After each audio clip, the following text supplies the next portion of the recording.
Hello, listeners, watchers, and subscribers. Welcome back to another chapter of the SDR Disco Call show. If this is your first time, or perhaps this is your second, third, or fourth time, this show is all about sales development, where we speak to great people within the industry of tech sales to learn about their stories, how did they get into this, insights around careers, to share these best practices with us listeners to help you become happy sellers. And my name is Neil Buyan, your host. So with the guest that we've got on today, which I'm super freaking excited about, the way this came about was a couple of weeks back on LinkedIn, a great person called Jan Mundorf, who, has been on the show before, tagged me in a really nice post about positive salespeople that he knows. And within that post, there was this other gentleman which liked the post and, perhaps got a little bit curious. So me and this person connected. We got onto a call and, what he's doing in terms of the sales profession and help elevating it, my hat's off to him, right? But guess, without further ado, could you please introduce yourself? Who are you, sir? Thanks for the introduction, Neil. My name is Dominic Klingberg. I'm the co-founder of the ARRtist Circus. And as you mentioned, actually, I'm not a co-founder that long. I was working in sales myself for over 10 years. I actually started in 2009. As an SDR myself, and went through a couple of roles, like actually everything you could possibly imagine in sales. But we will talk about it later on, I guess. So yeah, I have a great passion for sales, and that's why I decided also to come to your podcast. And I'm really excited about our conversation today, Neil. Thank you so much. And there is so much that we're going to be able to delve in today, because I really do want to pick your brain. And as a gentle reminder for our listeners and watchers, if you're listening to this in your local podcast platform, please make sure that you give us a rating and a share so we can get this out to more ears. And if you're watching this on our YouTube channel, please make sure that you like, comment, and subscribe down below. Now, Dominic, I know whereabouts in the world you are, but for our listeners and watchers, where are you based in the world, Dominic? Yeah, I'm based in Berlin. I grew up here, born and raised in Berlin. So yeah, also that is one of the reasons why I'm quite connected to the German sales and especially the startup scene. Yeah. Wunderbar. I love it. And Dominic, outside of the world of sales, what kind of passions and hobbies and interests do you have, sir? So, I was quite a young father, so I have two kids, 10 and 4 years old, married for my beautiful wife. And that's actually my main hobby, to be honest. But also I love doing sports, going to the gym with my best friend regularly. So yeah, sports and family, actually. I and love music, that. By the way. We talked about this as well.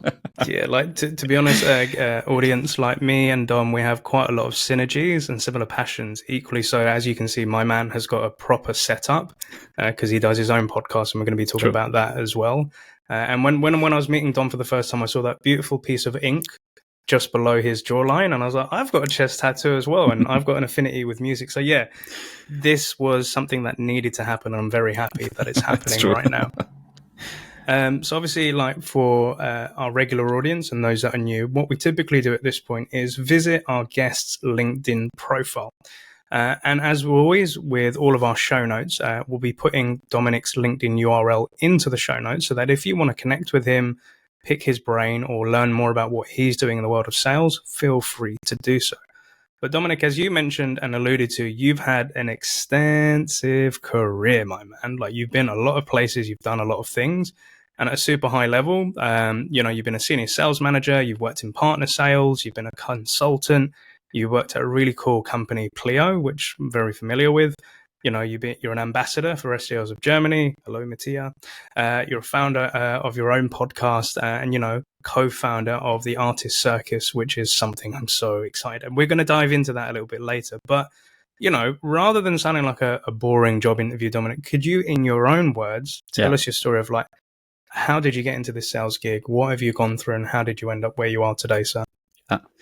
Happy to do so. And funny fun fact, I was actually when I didn't went to university. I think that's also something that's quite important for me, at least, because I feel like nowadays there's like a lot of people saying, hey, you need to go to university to be successful in business. And I think that's not the case. So I think that's especially in sales. We have lots of people that did crazy stuff before, yeah, like Yeah. worked as a restaurants or in the kitchen or something like this, and then super successful in sales. So back then, like 2009, I actually started a hotel apprenticeship. So I did, like, in Germany, you have something called Ausbildung. So you need to go to work for 2.5 years, and it's like a dual system, going to school and learning on the job. And I did this back then for the hotel industry. So after school, I was actually super, super interested in having, like, or doing events. And the hotel I picked was actually the biggest hotel in Germany. They had like a huge event complex. And that was always my dream. Say, I want to work in the event space. So, yeah, but then it came a little bit different. I did the hotel thing. And afterwards, after 2.5 years, back then, actually, I had my first sales experience, because before I started this, I needed to go there for like a, like 1 year, what is it called? Practicum in Germany. So it's like also learning on the job, right? It's not a real like job. work experience. Yeah, it's like you just go there and you learn it. Yeah. And back then I was working in marketing. So what it actually was just like a call center agent, right? I was just calling people, like 80 to 100 people a day. Wow. And try to convince them to put our flyers in their shops. So it was just like 1 year, nothing else. And we didn't have LinkedIn. We didn't have like a lot of social media. So it was actually just calling and sending letters, right? So that was my like first what we experience. call guerrilla marketing, right? Yeah. So that was my first experience with sales back then. And then I was quite happy to get out of this after 1 year, to be honest. And then I was actually quite excited about the job in a hotel, because you had like so much touch points with people. You were talking with people. And I really liked what I was doing back then. So also my idea of what I would like to work changed a little bit back then. I saw the sales teams back then in the hotel, and I was like, oh no, I couldn't do this. Working in an office, it's quite boring. I don't want to do this. And after the hotel experience, I went on the cruise line ship on AIDA. And we're also selling tickets on board. So it was also slightly a sales job. But all of this all time has been like B2C sales, right? And after a couple of years, I was trying out different things, also worked in a gym. I decided to go in the first startup. And that was actually my first B2B sales experience. And there I was actually then finding out, okay, that's actually quite cool. I like what I'm doing. Also introduced web demos back then, was quite new. And sharing screens and stuff like this most of the people were just selling on the phone, so it was quite new. And yeah, so I made my way through different startups, and as you said, like also sold to mayors and cities back then at Park Now. So basically, what I said in the beginning, basically did quite everything you could possibly imagine in sales, but always knew, okay, one day I want to do my own stuff. And if it's right to just pause you there for a minute and interject, because I think there's something very interesting here in terms of working within the hotels and the hospitality sector, just before when you went into your first startup. So, I've met a lot of people that have worked in the hospitality space, dealing with people day in, day out, customers, complaints, selling, upgrades and add-ons and stuff like that. In your own experience, what sort of skills do you think helped you from that, working in that space, that helps you today, Dominic?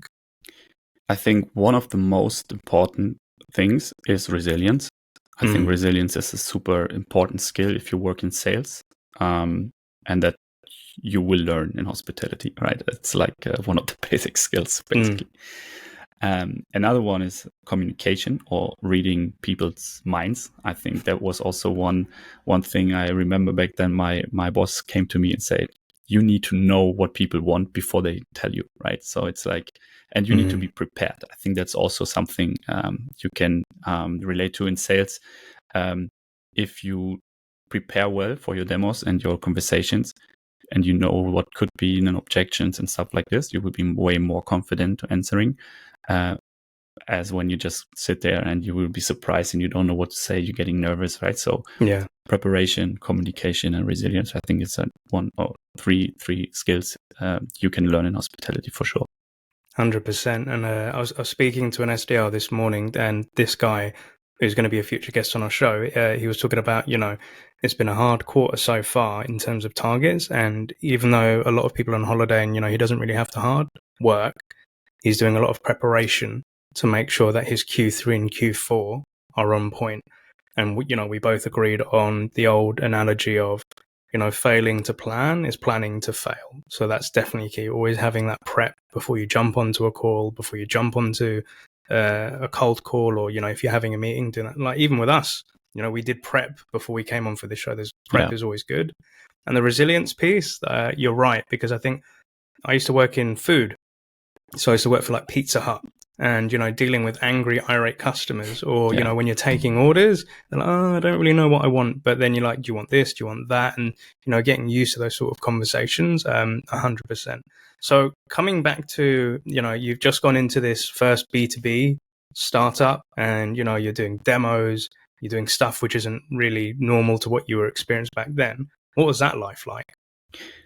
I mean, I really enjoyed having like a structured working week, right? From Monday to Friday, because when you work on a cruise line ship or like in hotel industry or even a gym, you need to work like a lot, right? It's like 7 days a week. You're working on Christmas and on the weekends. So that was actually also the reason why I decided to go, okay, I want to work in an office, having a structured job Monday to Friday and, 9 to 5. So that was actually the reason why I decided to do this.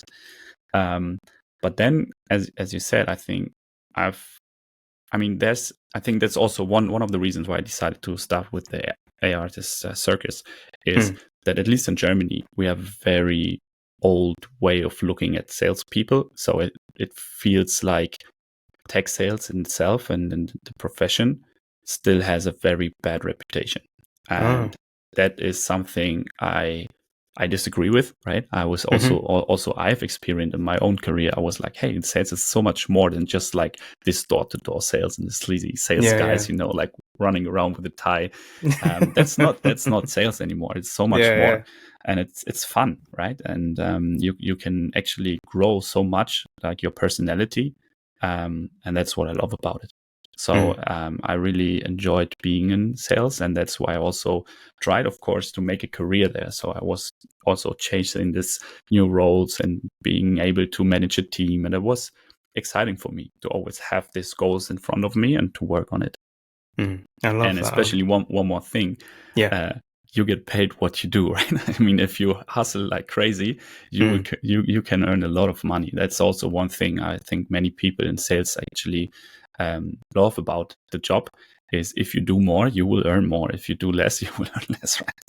Yeah, you get what you put into it, right? And thinking about, like you said, that connotation within, like in Germany and DACH, like with the way that sales is perceived, because I think going back to my first startup, we were a US company with a London office, and we were established for like a year or two.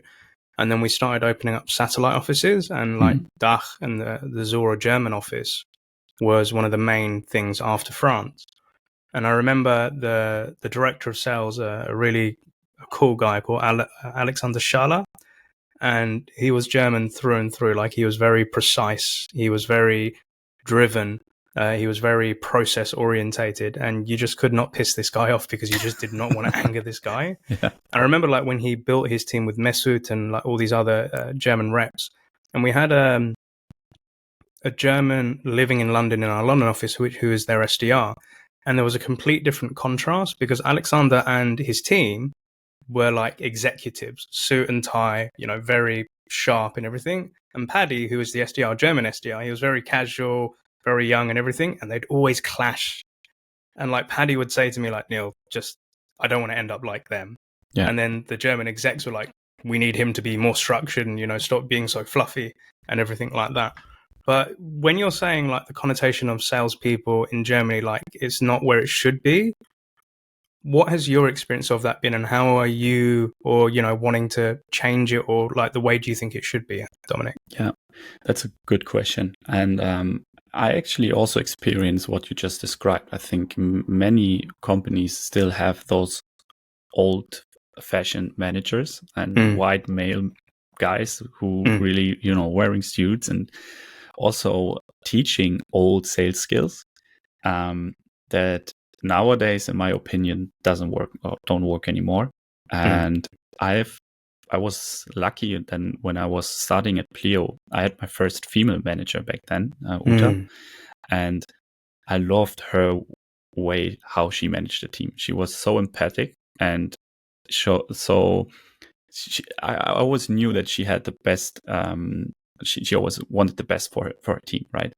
And it was a really nice experience for myself, because then it also changed something in my mind and said how I want to be as a manager in the future, right? When I'm becoming a manager. And I've always tried to compare like my decisions to what she has done. So it was an amazing experience for myself. I love it. And it's really good and comforting to hear that, you had this leader, this female sales leader that you saw to yourself as like, if I become a manager, that's kind of how I want to be, and supporting you and helping you grow is great when you get that as well. And I think in Paddy's case, there was a lot of headbutting going on, and I had to kind of be the mediator between them just to make sure they didn't rip each other's throats out. But eventually it got to a point where they were able to compromise on both sides. They realized each had strengths and weaknesses, and it's trying to find that middle ground. There was a lot of hard work, but we finally got there. But I also remember, and I'd love to get your opinion on this, being an SDR, before we had Paddy and the DACH team, I had to prospect into Germany. I remember one of my specialities was media. So I tried to book a meeting with a lady called Donata Hopfen, who was the managing director of Bild.de, huge newspaper and media company. Yeah. And I remember having my back and forth in emails with her. And then one day I went out to Berlin. That was the first time I went to Berlin when I was with Zora. We went for a trade show event. And I remember one of Donata's team came to the booth because Donata said she's busy, she's not coming, but she'll send somebody to have a chat with us. And this guy was telling me, the way you reached out to Donata and the way the conversations you're having, that just doesn't run in Germany. That's just not how we do business. They said you have to be much more formal. You have to have some sort of presence on the ground. Your data centers have to be within Germany. Otherwise, we're not doing business with you. And, it's not just a case of we have a meeting and then we buy. There's a lot of relationship building that you must do and a lot of respect that you must show. And he wasn't putting me down, but he was educating me on the way that Germans were doing business. Yeah. And for a young 20-year-old, something goes like, okay, this is way above my head.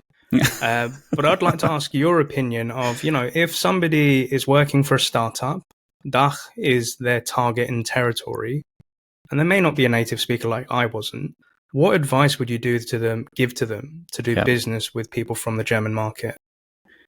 I think there's not a one-fits-all solution, because what you just described, I think that's quite common, especially if you want to sell to Mittelstand in Germany. So or more conservative ICP, right?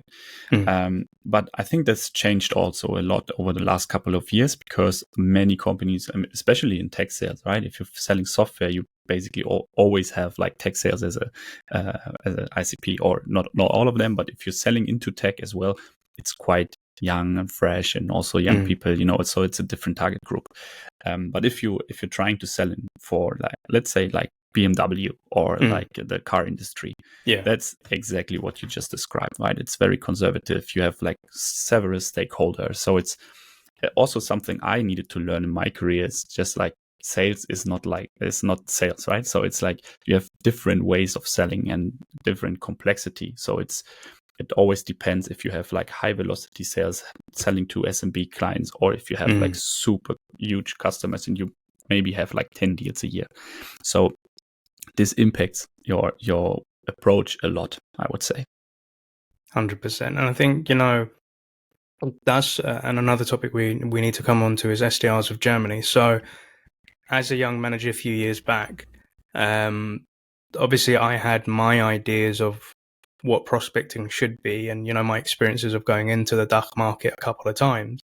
But I'd always say to my reps, like, go speak to SDRs that already work out there, or already doing that job, or speak to AEs and everything. So, when SDRs of Germany came around, I was sending all of my coaching and all my SDRs to go speak to them, because they know better than I do, because I don't live and breathe that sort of stuff. So I think it's really important to try and get those best practices. And again, a big shouts out to SDRs of Germany, because they're helping a lot of people. And I was speaking to Mattia this morning. Again, hello, Mattia. And just like, I'm really like happy to see that you guys are providing that support for sales development reps. But, you know, coming back to yourself, working at Pleo, looking at your LinkedIn, you know, you're a senior AE, you were a team lead, and also sales manager. What was that progression like for you, Dominic? What things did you go through and what things did you learn? So I actually always wanted to become a manager. That was always like my end goal, let's say. Yeah, when I was working in sales, I was always like, okay, one day I want to become a manager and leading a team. I think what helped me a lot in my role, it was that I had like different roles before, also different target groups. And I think what you described, the ability to read people's minds and, you know, working with humans, I think that is a skill that you need if you want to become a manager. But it was way different than I thought it would be, right? So I think if you like progress in your career and you're becoming a manager, you think then you will be able to decide everything, right? And you can just make the decisions and everything will be fine. But it's not like this, right? So, and I've talked to several people in the last couple of weeks as well that experienced something similar, especially like in tech sales. I think the good thing is you can progress quite fast and become a manager quite fast in your career. And that's what a lot of people are striving for. But I think many people don't really know what managing is like, right? So that's why I'm trying to also shed some light on what's the job about. And there were days where I was just sitting in Zoom meetings like 7 to 8 hours a day, and I was like closing my laptop and I thought, okay, I didn't do anything today because I was just listening to people, and then I was talking to other people again. But you're not doing stuff anymore. You're just trying to it's very political in some way. You know, you're just trying to solve people's problems all day. But yeah, it's different. I thought it would be. It definitely is, Dom. So I think, you know, when it was first put to me by my manager of would I consider going into leadership, initially I said hell no. Like I was an individual contributor. I was like a top SDR globally in the company. And I said, why the hell would I put my neck on the line for other people? You know, my success would be based on their performance.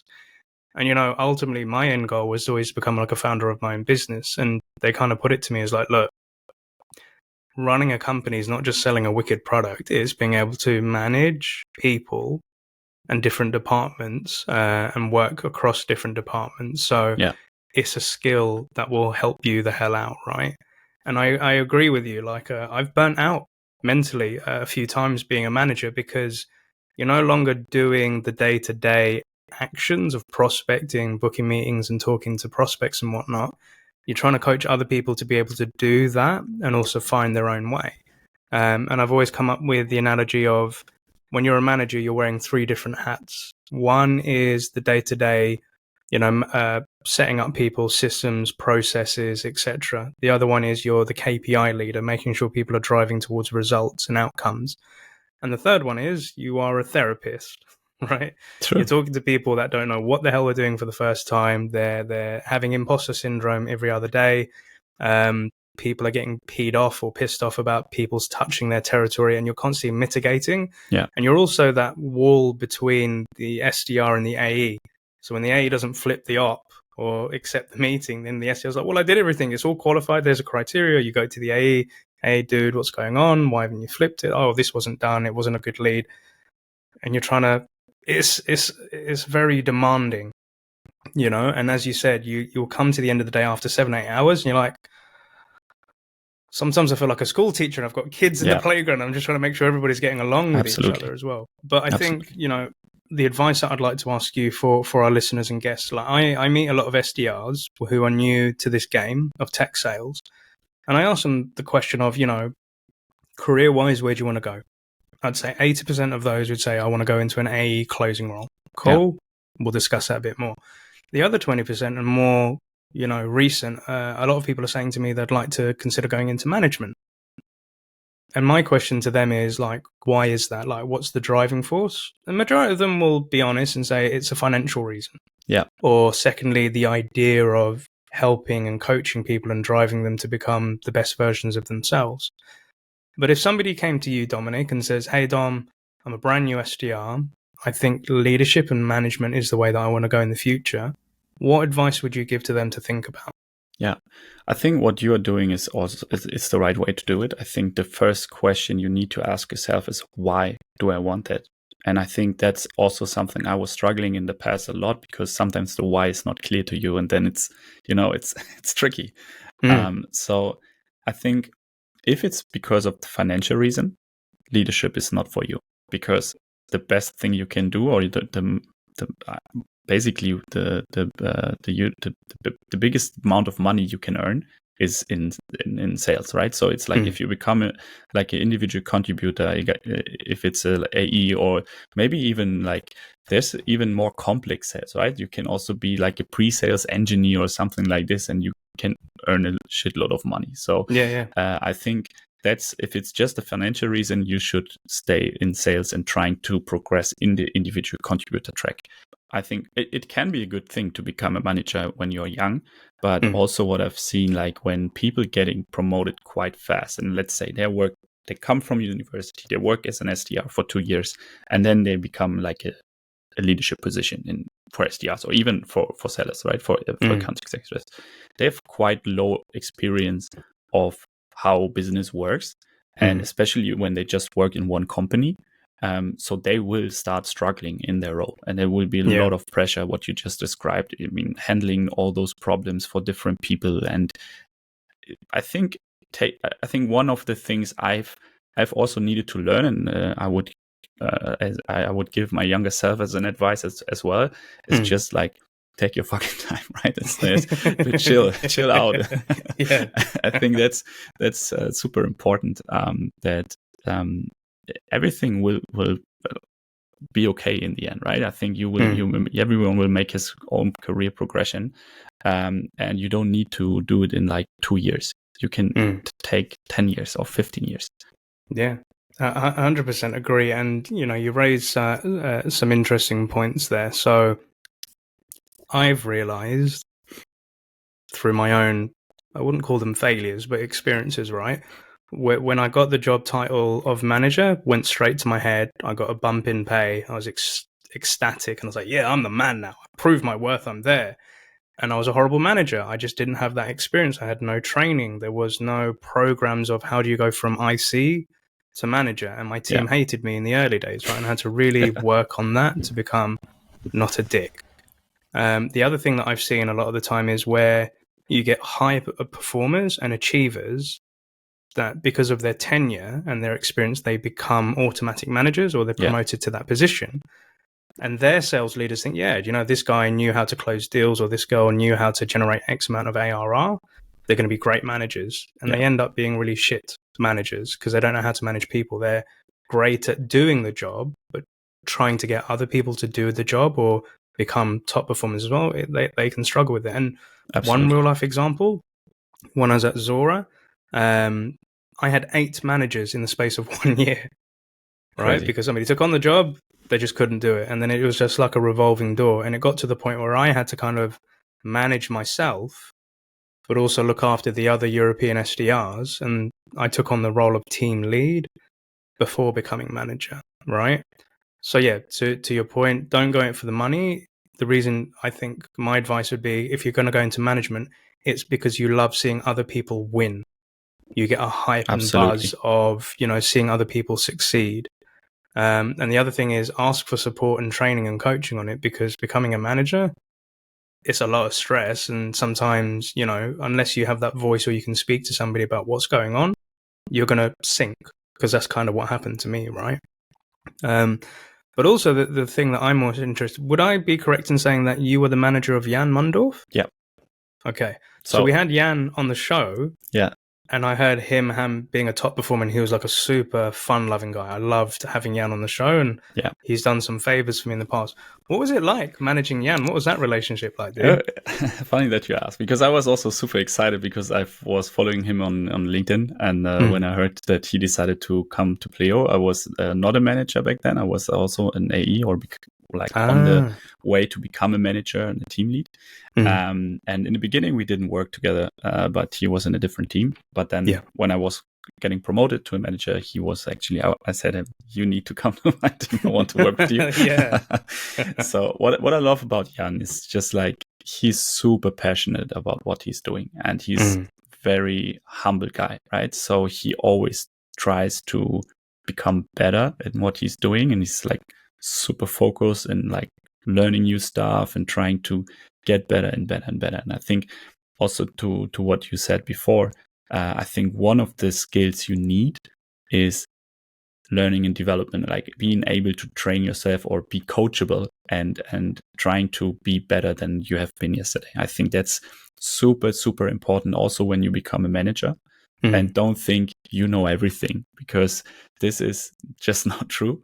And this is also one of the reasons Jan and me also are part of the SDRs of Germany community, because you have so many people in there, not only SDRs, but also managers and AEs that having everyday problems, right? So it's just like, and that's something I think also we need to learn in sales, that it's not about competition. It's more about, if you connect with other people working in sales, this will help you a lot in your career. It doesn't matter where you want to go, but being able to connect to people and to build your own network early on, also as an SDR, will help you a lot in the future. I couldn't agree more, because I think if I go back like 10 years, a lot of the time it was this whole competition thing, like who can be top performer, who can be top dog. And I'll be bluntly honest right now, I never cared about being the best at whatever I was doing, right? I didn't care about being the best SDR. I didn't care about being the best AE. What I wanted to do was be able to do it and enjoy doing it, you know? And I think one of the biggest strengths you can have is asking for help. You know, speaking to those people that have worn your shoes, or I think the analogy I put on LinkedIn the other day, those people's past, who is your future? You know, and finding a collective mind of being able to talk to people and ask them, how did you do this? How did you overcome that? Like, and Jan taught me the most beautiful phrase that I still hold today. Neil, whatever problems you have already been solved, is what he said to me. Because he says, whatever you're struggling with, there is somebody out there that's probably gone through. You just need to go find them. That's the mission for you. But I think that would be a beautiful segue into, as you mentioned, SDRs of Germany. How did you get involved with that crew? Actually, it was also in my podcast, or basically through Jan. I think Jan was also the one who introduced me to my co-founder Julius with the ARRtist Circus. So also Jan was from the beginning. What I really loved about him is like his personal brand on LinkedIn. I think it was super inspiring for me how he did this. And I wanted to learn from him as well. Even though I was his manager, I asked him like, "What are you doing there?" And I want to learn as well. So I think also like looking into what he's doing there is he tries to help people with his posts. I think that's what's super important. If you want to build your personal brand, don't post about your company all day. Try to help people, and then you will get your followership, right? But yeah, the reason I was actually attending or like being an ambassador for SDRs of Germany was I was reaching out to Mattia back then when I started my podcast and asked her if she wants to be on my show. And actually, really nice episode. You should listen to it, especially because back then she was an SDR at SalesLoft, and she was explaining how she's actually hitting her quota every month. Like on the 15th of the month, she was already through. And back then, it was like 1.5 years ago, she decided to start this new community called SDRs of Germany, because back then there was no community for sellers or SDRs, like German-speaking sellers in DACH. And yeah, that's why I was a little bit already connected to her, and I saw her journey, and I asked her one day, like, "Hey, how can I participate? Like, I really love what you're doing. I want to be there." And Jan was already an ambassador, so I decided to also jump on the train and build this community. Now we built our own community, kind of, not community, but we're also working together with SDRs of Germany, because the circus actually also, we have the same vision, let's say like this. We want to change this perception of this what I described before, this old sales guy, right? To something new and fresh, and want to help people, what we also discussed before, to build their network early on and to connect to other salespeople, and especially to learn new and really fresh sales techniques and methodologies, to be able to connect with the best top talents in Europe. That's freaking awesome. And it's such a small world, like the way that all of us, like me meeting Jan, you working with Jan, you reaching out to Mattia and asking how can I get involved, me speaking to Mattia this morning about coming onto our podcast show as well. Yeah. It's just so weird that the way that things intercross, that it kind of feels fateful at the same time. And I freaking love this energy across the sea, across lands, different continents, etc. This is freaking cool. And this is what I love about sales. It can bring so many people together, and especially when you have that mission of helping other people and empowering them by connecting them into a bigger community and group. And obviously with the circus, we are definitely going to get there, because this is really interesting. And I also want to share like a little bit of a cool why I think this is one of the most amazing things in the world. We'll get to that in a second. But, podcast host to podcast host, you also have the Sales and Pepper podcast, right? Yeah. Could you just give us a bit of like the headlines? How did that come about? What is it about? And, why should people listen to that, Dominic? Yeah. Actually, I was invited to a podcast a couple of years ago from Caro Bräuninger, from Deerfront. She had like a sales podcast, Girl in Sales, and I was invited to the podcast with my former manager, Uta. I've talked about her previously. And that was my first podcast experience, and I really liked it. And then having Jan joining Pleo, he also told me that he has his own show at Albatross. Yeah. And then we talked about this whole thing, and I thought back then I was an AE myself, and I was like, hey, how can I build a new channel for myself to approach people? And I think the podcast was quite nice, because then it was not a cold calling or something like this. It was just like reaching out to people, say, hey, you have a nice profile on LinkedIn, I would love to interview you. And it was a nice way to actually to book meetings. I mean, I had them on the podcast. I met amazing people. Also, like you described, like Mattia, for example, or others, I still in contact with those people. So it was really building nice relationships. And when I started the podcast, that was not my intention. I was just like saying, hey, I want to use it as a channel for my outreach. But then I recognized how powerful this podcast was. And I also thought about, okay, what kind of people would I love to talk to? So what I did is just screening LinkedIn for interesting profiles. And even though the name is Sales and Pepper, in the beginning, it was more like a new work podcast. It was more about the people I'm interviewing. And the idea of the podcast, I was reading a book called Tools of Titans from Tim Ferriss back then. I don't know if you heard about this book. No. And Tim Ferriss was an author, and he was interviewing the most successful people like on earth, right? Like Arnold Schwarzenegger and all those kind of people.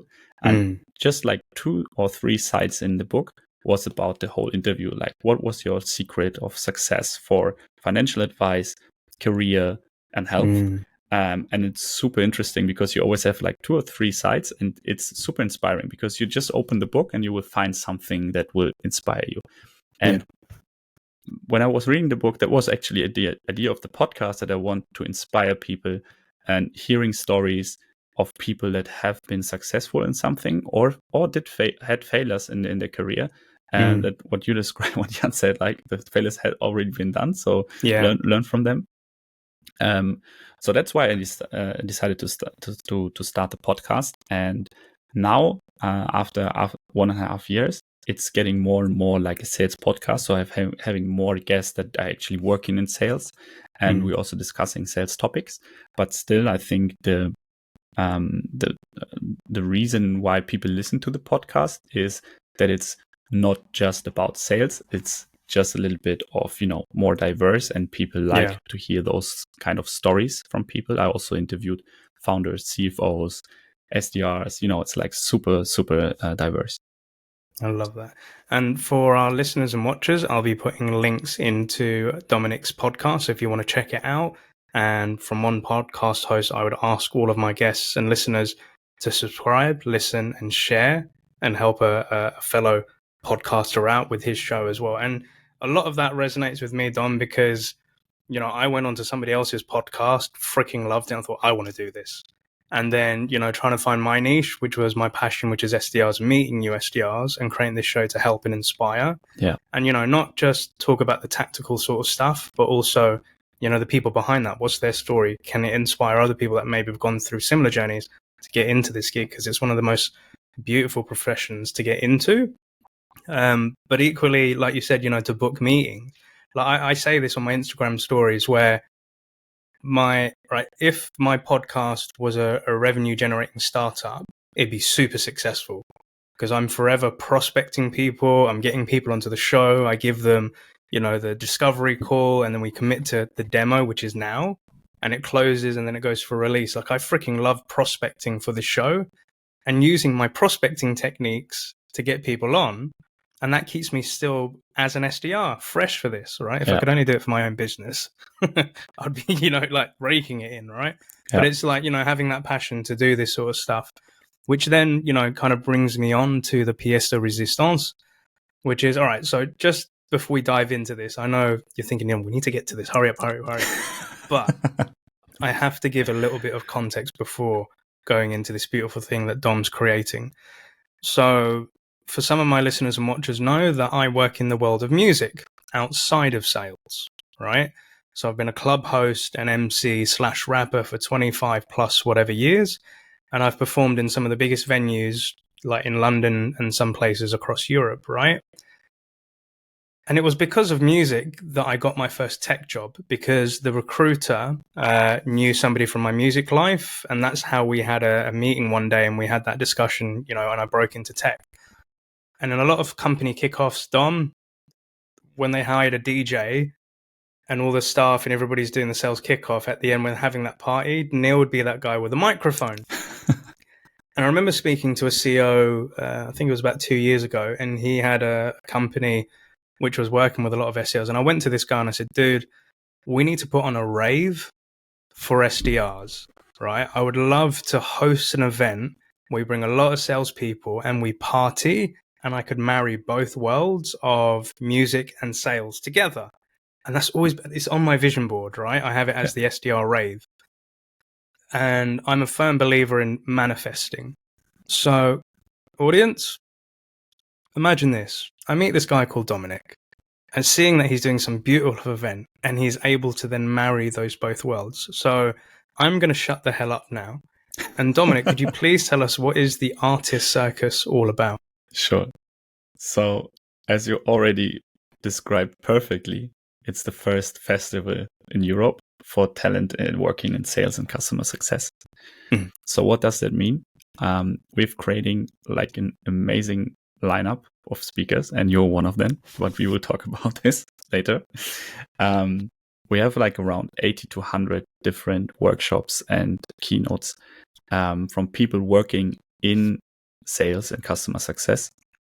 So what was important for us is that we don't want to be this like just another conference or something like this. So this is going to be an event purely for individual contributor and their managers. And so if you're working as an SDR, you can come there and you will have like a stage from 9 in the morning until 6 p.m. We will have different content and speakers speaking about their experience in their roles. And as you said, like we have a couple of people speaking there, like very, very well known on LinkedIn, from Jan Mundorf to Mattia, also Patrick is speaking there. We have Klingberg from Revolut. So there's like a couple of people that are really, really successful in what they're doing and sharing their experience with you. And afterwards, we will have a big party from 6 p.m. until 4 in the morning. And as you said, there will be great DJs, MCs. So it will be a really, really nice event. And we have foods and drinks included all day. So it's going to be a blast. I cannot wait. So, what is it? 19th of April, 2024. Yes. The ARRtist Circus in Berlin. It's on a Friday, so you can stay the whole weekend if you would like to. Oh, dude, I'm going to come out a couple of days early just to get myself set up for this. But like literally, like when you position this to me on our first call together, Dom, like I was sitting there just wanting to jump up and down. I'd be like, he did it. He freaking did it. He actually did what was Neil's dream, and you're making it a reality. And, you know, and again, I'm very grateful for you allowing me to come be a speaker because, again, one of my other life goals is I want to be the Jay Shetty for SDRs. I want to, like, I always said, like, one day I want to go do a conference and do like a keynote speaking. And this is going to be the first time I'm doing it. So I'm shitting bricks, admittedly, because I always get nervous about things. But when I saw you, like, when you positioned it to me, Dominic, as the Tomorrowland of sales for sales and customer success, I was like, dude, like, yeah, let's freaking do this, man. This is wunderbar. Yeah, absolutely. Funny story is like, that's how my co-founder pitched it to me, right? It's like, he was coming to me, it's like, Dom, I want to build a Tomorrowland for sales and customer success. And I was just asking him, okay, where do I need to sign? It's like, exactly. This is working amazing. It is. And like, you know, even before we got into the call, I was like, I'm in. I was just like, yeah, this is me. I'm doing it. And as you mentioned, there are so many great people that are going to be at this event. And, you know, a lot of people that I know virtually that I'm going to be able to meet face to face. And as you said, this is for like the ICs. These are for SDRs. This is for CS. There are so many cool topics. And obviously, and for insight for our listeners and watchers, like, when Dominic said to me, Neil, there's going to be some DJs, I was like, you know that I'm a professional MC and I would love to, you know, come and help out. And you're like, yeah, let's do it. And I was like, cool, bro. I remember I got off that call, Dom, and I phoned my sister, I phoned my friends. I was like, guys, guess what? I'm going to Germany next year and they're doing a rave for sales. So again, I'm so happy about this. And again, without a doubt, you can find information, guests and listeners, of the event. It will be in the show notes. We may be helping out some of our listeners with some special info, so make sure that you check the show note details to see what's going on down with the ARRtist Circus. But a question that I would like to ask you, because I got DM'd today on Instagram, they said, Neil, what is the theme of a circus, and why is it a circus, and how does that marry with sales? What was the vision behind that, Dom? I think one of the reasons why we decided to call it ARRtist Circus, so ARRtist, is of course because of ARR, right? So it's like connected to the whole SaaS thing. But the circus, I think it's about, you go there because you want to have fun. And there's like a lot of festivals already that are actually going to have this circus theme, right? Because I think people love to go there because it's exciting and, you know, but it's also about, in the circus, if you're at the circus, it's always about being a team, right? And, you know, building trust with the other artist if you're performing. And I think that's also, you can relate and connect this to sales teams and customer success teams as well, right?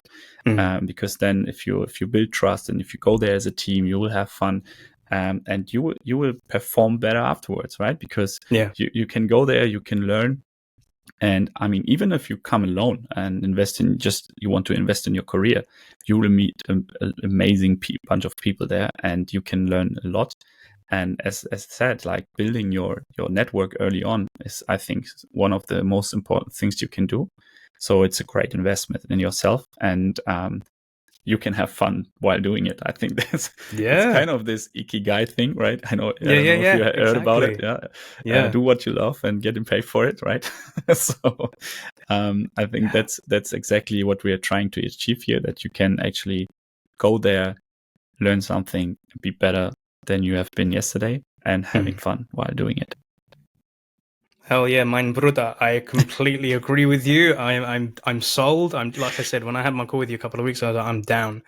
And again, you know, like, for our listeners and watchers, like, this is in Germany. And as Dom said, this is something to invest in yourself. So the reason I got into sales was I went to a networking event in London on my own accord, right? It wasn't directed by my manager. I just went because I wanted to find out what are salespeople like. what can I learn? And, it was because I met somebody at this networking event that I got my first tech job. And there's a whole bunch of cool SaaS tech, like innovative companies that are also sponsoring this event as well. And here's an opportunity to meet those sort of people. So yeah, there'll be special information about, tickets, offers, etc. So check the show notes, check out the website. And Dom, I can't wait to come give you a big hug when we when we meet in Berlin next year. I freaking love this dude.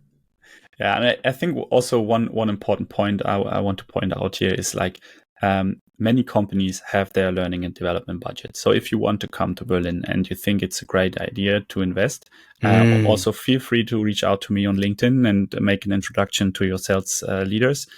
So we can try to convince them to send you to the event, because then you don't need to pay out of your own pocket. And we will try to manage that maybe you can come with your whole team. I think that is a freaking cool idea, and I co-sign that. So yeah, do you know what? Like using your L&D budget to come towards an event, which is a professional event, but where you're going to have fun and you're going to meet some cool people as well. So I think that's some great advice there, Dom. I love it. So you know what? This has been been one of the greatest shows on earth, Dom. I've friggin' enjoyed this episode, and I hope all our listeners and watchers have as well. And the question that I like to ask all of my guests is, if you were speaking to the Dom of 10, 15 years ago, who's maybe working in that hotel or within that hospitality sector, what 3 bits of advice would you give to that young Dom? Yeah. I think one advice I already said is like, take your time and don't rush it. I think that's super important. Second advice I would give my younger self is build your network early on. I think this building network and connecting to people.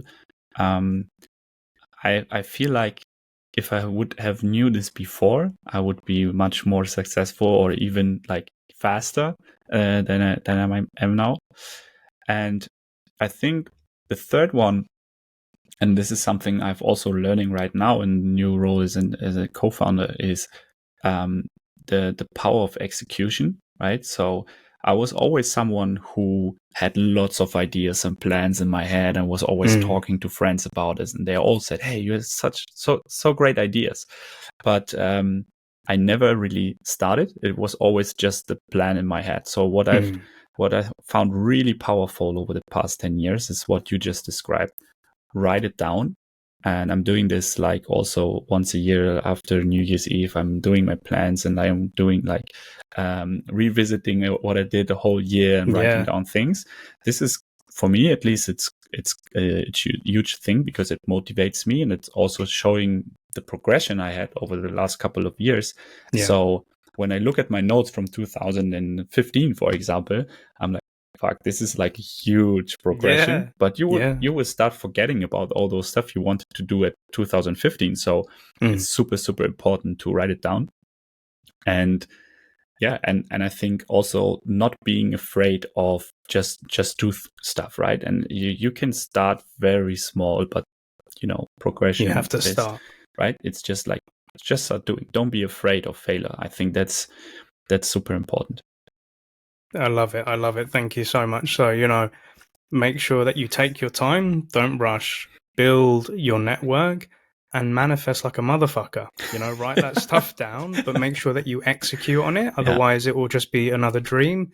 Or as we've seen with Neil, I thought about an SDRA, but I did nothing about it. But the difference between me and Dom is he did it, and he's doing it. And I'm looking forward to it next year, dude. And are there any shout outs that you'd like to give today on today's show? I mean, we had a couple of shout outs already. But of course, a big shout out to my co-founder, ARRtist, that he convinced me to build this amazing event. And of course, SDRs of Germany and all listeners out there. Love it, my man. Thank you so much. And again, a big thank you to our listeners and watchers for joining us on this chapter and episode today. You'll be able to find all the links mentioned in today's episode within the show notes and links, so make sure you check them out. And if you're listening to this in your local podcast platform, please make sure that you give us a rating and subscribe and share. And if you're watching this on YouTube, make sure that you like, comment, and subscribe down below. But Dominic Klingberg, it's been an absolute pleasure to meet you, sir. I'm wishing you a successful week. I know we're going to be talking more as well, but thank you so much, and happy selling. Thanks for having me, Neil.